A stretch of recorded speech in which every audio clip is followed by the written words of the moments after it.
Deus não pode ser conhecido de nenhuma forma, senão pela revelação divina.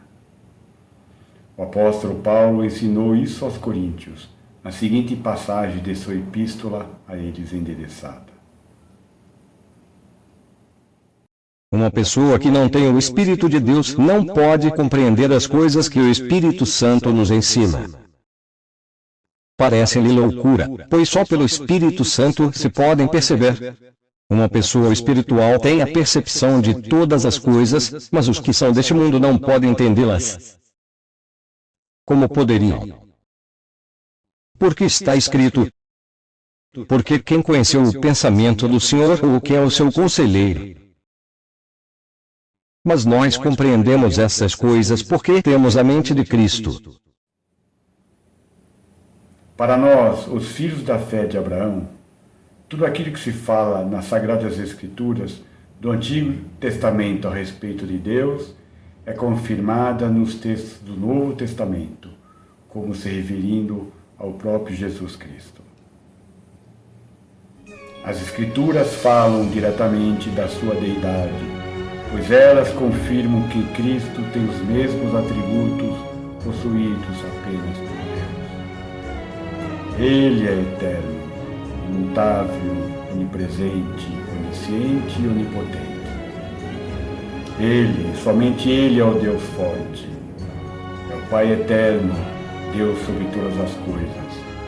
Emanuel, o Deus conosco, o bem-aventurado e poderoso, o Rei dos reis, o Senhor dos senhores, o grande Deus e Salvador, o fiel e verdadeiro Deus. Ele é a imagem do Deus invisível, e nele reside toda a plenitude da divindade corporal e a glória pessoal. Mas a verdade de sua divindade continua a ser questionada mesmo nos dias presentes. Satanás sabe muito bem que essa verdade é fundamental para a salvação de nossas almas.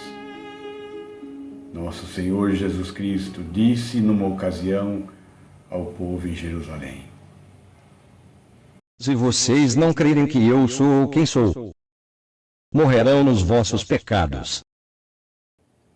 O primeiro mandamento nos informa quem deve ser objeto de nossa adoração. Deus determinou a Moisés a seu povo o seguinte: Não prestes culto a outros deuses senão a mim. Não faças imagens nem esculturas de ídolos, seja do que for, que viva no céu, na terra ou nos mares.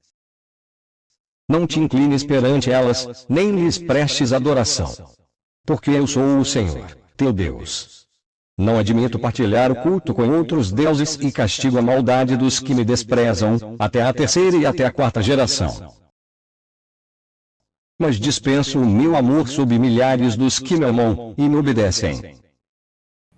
Fala-se muito do reino de Deus dentro do homem, de Cristo dentro do homem, de amor, misericórdia, bondade e perfeição espiritual e unidade com Deus. Há os que se referem a Deus como energia impessoal que reside em todas as coisas animadas e inanimadas. Esse princípio inexorável é a energia divina que permeia todas as coisas. É a mesma coisa que o Nirvana do budista, Brahma do hindu, uma consciência divina imaginária, no qual todos serão finalmente absorvidos.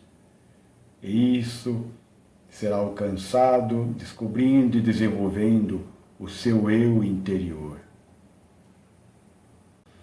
Mas atenção, esse eu interior é a nossa própria alma corrompida e jamais poderia ser o espírito regenerado.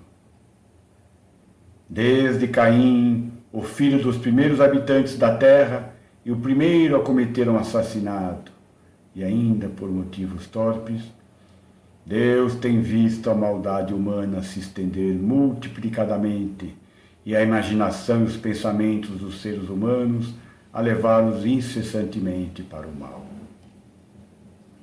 Para o nosso próprio benefício, não sejamos nécios. Sem Deus não existe futuro para a humanidade.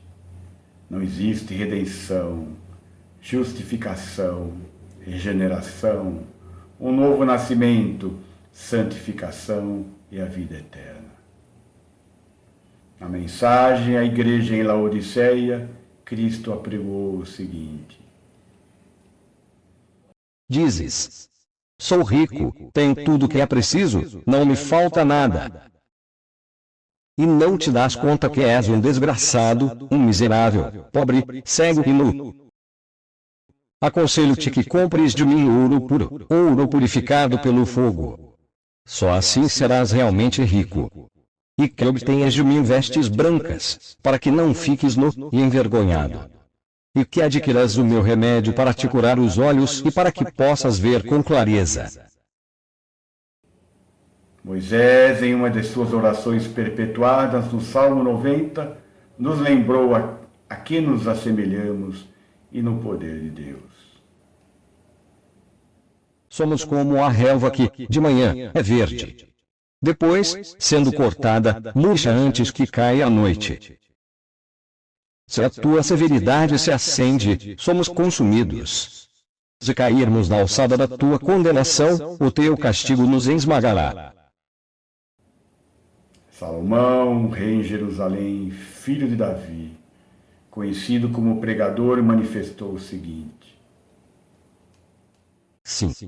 Lembra-te do teu Criador agora, enquanto és novo, antes que se rompa o fio de prata da vida, e se despedace a taça de ouro, e se quebre o cântaro junto à fonte, e a roda junto ao poço. Antes que o pó volte à terra, de onde veio, e o espírito retorne a Deus, que deu. Tudo é ilusão, diz o pregador. Tudo é passageiro. Temamos a Deus e obedeçamos os seus mandamentos, pois Ele nos julgará por tudo o que fazemos, incluindo o que está encoberto, seja bom, seja mau.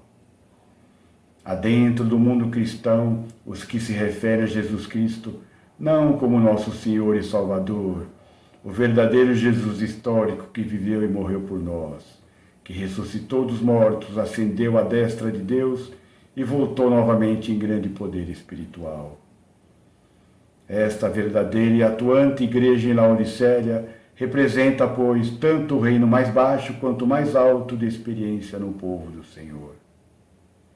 E ambos estão surpreendentemente em manifestação na terra, hoje, aqui e agora. Enquanto o mundo da igreja geral exala o próprio espírito dos laodicenses da antiga Ásia Menor, os eleitos, chamados e escolhidos de Deus estão vencendo todas essas coisas e ascendendo ao trono de Cristo para governar e reinar no seu reino. Para esses espíritos laodicenos, Cristo é o princípio da divindade que reside em cada ser humano, o tal do eu interior de nossa alma, pois ele próprio teria despertado para a sua divindade. Nesse conceito há pelo menos uma meia-verdade. A semente de Deus está de fato em cada homem.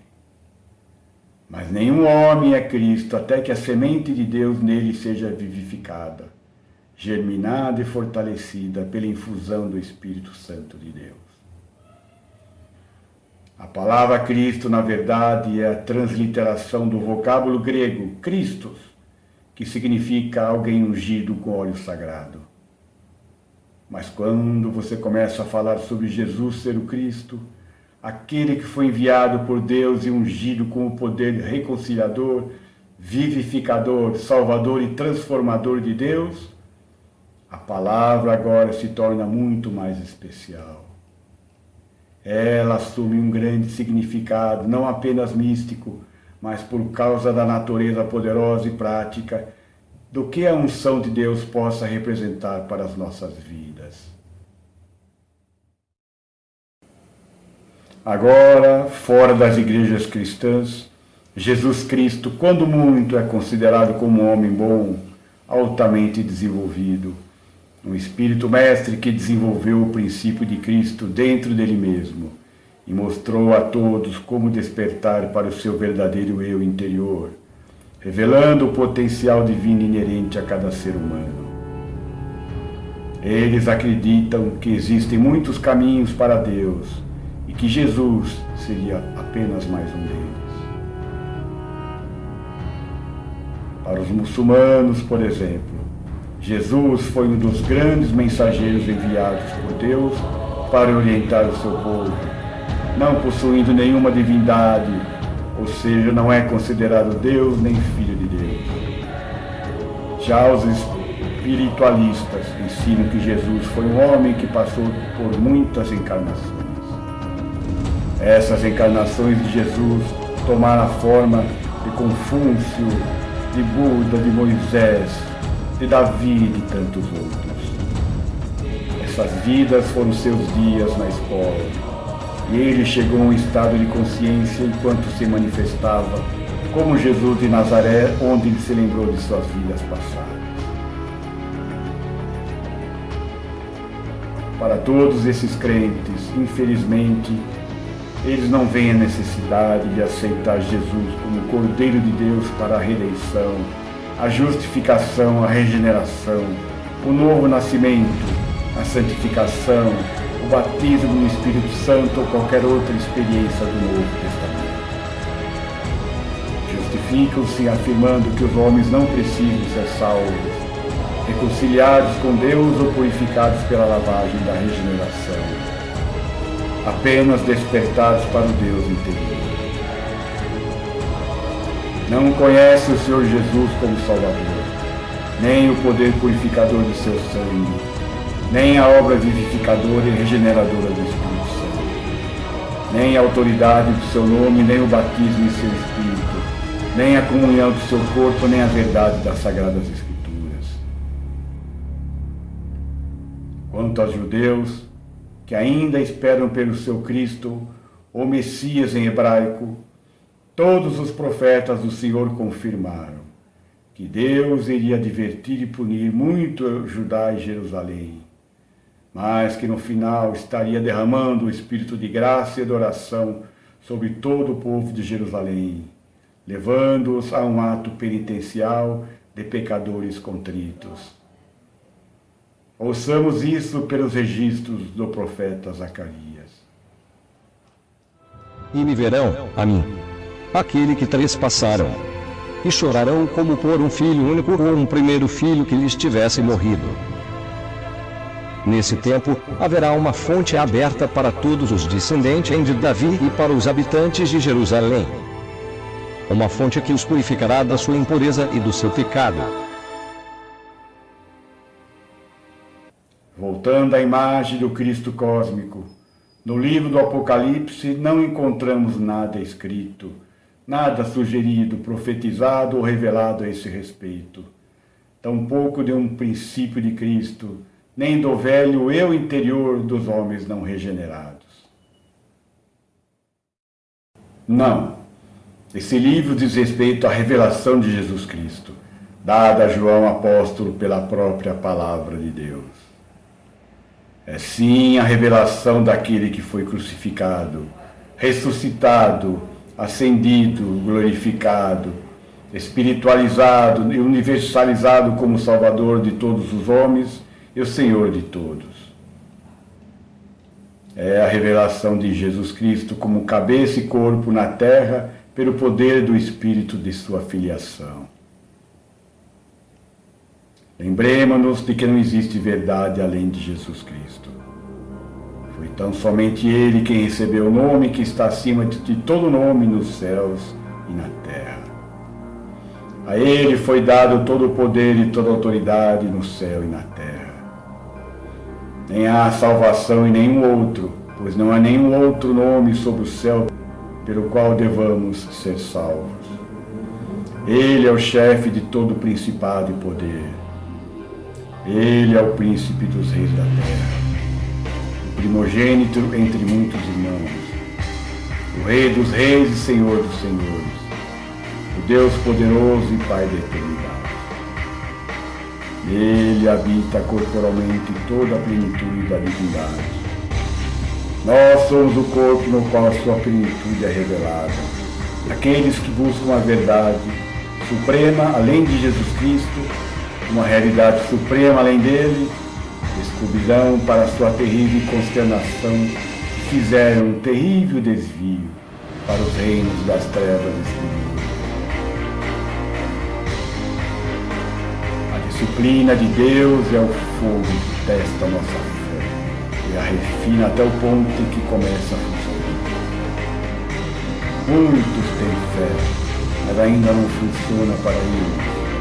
O que falta é o processo de refinamento.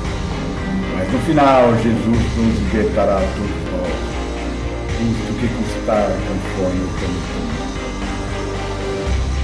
Farei passar essa terça parte pelo fogo, purificando-a tal como o ouro e a prata são refinados e purificados pelo fogo. Invocarão meu nome e ouvi-los-ei. Direi: são o meu povo. E eles dirão: o Senhor é o nosso Deus. O Senhor dos Exércitos declara: nessa altura, farei desaparecer em absoluto qualquer vestígio de culto idólatra em toda a terra, de tal forma que até o nome dos ídolos será esquecida. A terra será varrida de todos os falsos profetas e de leitores de sino.